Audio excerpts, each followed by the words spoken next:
Hi, welcome to Lil Ritual.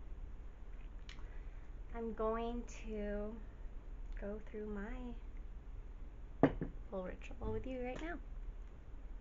So every morning I light a candle. And I've been collecting a bunch of candles from this place called East Bay Depot in Oakland. And they sell a bunch of, it's basically like a crafting thrift store. So everything's super cheap. And I just get a bunch of these tapered candles every time I go. And I light one every time I sit at this spot in my room. And this is sort of like my sacred spot. So I start the day by lighting a candle. And that helps ground me. I used to start my days off, Instagramming, and I still do. My husband gets up to go to school, or to go to work. He works at a school.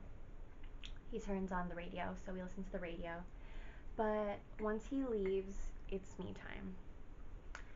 So I light a candle, I sit amongst my plants, and I have a green smoothie every morning, and I have a cup of tea every morning, and I add some mint from my window garden. And these are all practices that just help me ground, and I do it every single day. And I've been doing it for maybe the past month, and it really has helped me gain a sense of control. And that's really hard to do, or a really hard thing to do in this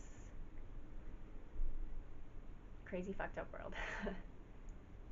Yeah. A lot of the times we may feel like we don't have control, so the most we can do is, at least speaking for myself, I get up every morning and make the bed. For a good year, maybe more, I spent my whole life in bed. And this had to do with my health, my mental health, physical and my mental health, and being disabled and not being able to work. How do you fill your days? Seems like a luxury to have time, but it can really be a prison. So I've had to create a sanctuary for myself and be able to ground. And I've done this through my little rituals. So I sit here and I mindfully consume my breakfast, or at least try to. I let this candle sort of center me. I'll usually light some Palo Santo or sage just to get my senses working. Our senses are something that I think a lot of us take for granted.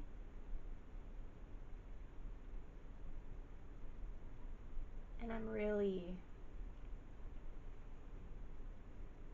I would say, a sensory person, but also a very sensitive sensory person, which comes with chronic illness.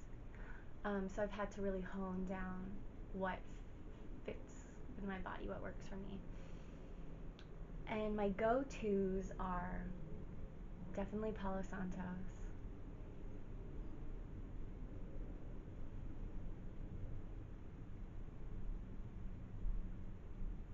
And essential oils. So if you know me in my day-to-day life, I more often than not will smell like lavender. Lavender is my favorite scent. I've ran out of several bottles of lavender essential oil so far, so I just re-upped. And eucalyptus. Those are my two favorite scents. So it helps to know what tends to your senses, what calms you, what overstimulates you. I don't drink coffee. I only drink green tea. Coffee really overstimulates me, so I think one of the first steps to figuring out what little rituals work for you is listening to your body. And this is what has been working for me. I pack this full of protein because I get really hungry in the mornings, and I suffer from fatigue, so green tea helps me get going without feeling too jittery. Yeah, so while I consume, I do another daily ritual that involves writing down every single thing, at least that stuck in my mind that was meaningful to me, of what happened the day before. And I've been doing this, I would say, on and off for about 7 years, and fully on for maybe like 4 years. I've been doing this. So it's been a practice that I've had to develop. And it really helps me just process the day before. I used to try to stress maybe writing all these things down the day of, like at the end of the day, but my night rituals are still very much a work in progress. I think I'm more of a morning person, so this I feel like I have a handle on. So, night rituals to be continued. So, once I do that, I read a passage from this book that I also discovered from that, me and my friends call it the trash store, aka the treasures store, East Bay Depot. And this book is called Acts of Faith, Daily Meditations for People of Color.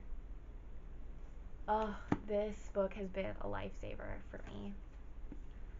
I own a lot of books. I'll give you a room tour another time, but I own a lot of books. But it's really hard to find myself being able to just like sit down, concentrate, and read more than a few pages. I mean, I'm in grad school, so there's already a lot of obligatory reading that I have to do. But this book always finds a way to resonate with me, whether it's in the past, present, or future. This is pretty much a calendar. It has every date of the year, and every page is a quote, sort of an explanation, and then an affirmation to meditate on. And so every morning I read the date of today, but I often find myself when I'm feeling really unhinged, unbalanced, ungrounded, then I'll just like flip to a page and read that page. And usually it resonates. And if it doesn't, no worries. Put it down or read another one, or don't put too much pressure on it. But when I found this book, I flipped to my birthday, so I knew I had to get it. So I usually read this silently, but I'll read this one out loud today. September 13. Every woman is every other woman trying to figure out who she is. Every woman is every other woman trying to figure out who she is. Nana Corantima.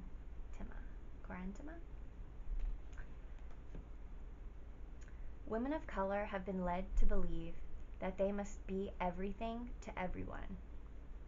As a result, we do not know how to ask for support when we need or want it. We become angry with others when they cannot. Sorry, this is really resonating with me, so I'm having trouble reading it out loud. We become angry with others when they are not there for us. But we must realize people cannot. will not, and do not know how to help if we do not know how to ask. Take 60 seconds for yourself and ask yourself what you need. If it is assistance with a project, a shoulder to cry on, a special something you need or want for yourself, let other people support you. We make judgments about what people can or will do, and we move on our assumptions. We never really know what a person is willing to do or capable of doing until we ask. Nothing is too big or too small to ask for if we need it. Nothing is too big or too small to ask for if we need it. When we don't ask for what we need, the need keeps getting bigger.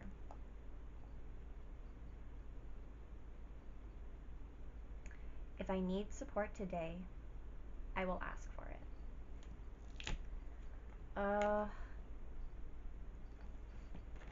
That's the tea.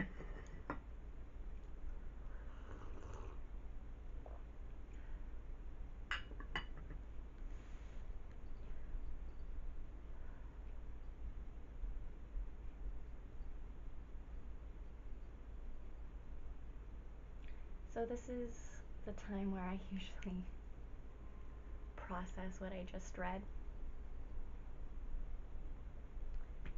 So I'm going to give you some time to do that while I do that myself.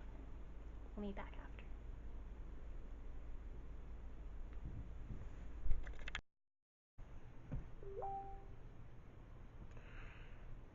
Now, after I've deeply processed that meditation, note, meditation does not have to be just sitting in one place silently and trying not to think. Meditation can be anything you take the time to mindfully do.